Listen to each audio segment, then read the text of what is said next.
सागरेश्वर अभयारण्यातील हा आपला छत्री पॉईंट.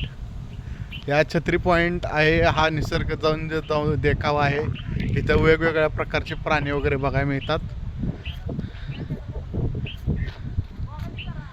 वेगवेगळ्या प्रकारचे प्राणी वगैरे बघायला मिळतात. तुम्ही बघू शकता हा निसर्ग सौंदर्य तुम्हाला दाखवत आहात. इथं सायाळ सारखा प्राणी बघायला मिळतो. हरिण मिळते. चित्ताळ जातीचं जे हरिण आहे ते इथेच बघायला मिळतं.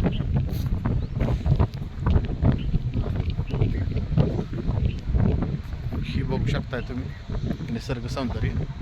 पूर्ण फुललेलं निसर्ग सौंदर्य आहे या ठिकाणी. पूर्ण घनदाट अशी झाडे आहे. हा असतो छत्री पॉईंट सागरेश्वरचा. मस्त असं निसर्ग सौंदर्य आहे. बघू शकताय आपण या ठिकाणी. मस्त छान असं निसर्ग सौंदर्य. आणि जसा वसंत ऋतू चालू होतो तसे इथली बहरता आणि फुलत जाते. आणि जो डोंगर दऱ्या आहेत हिरव्या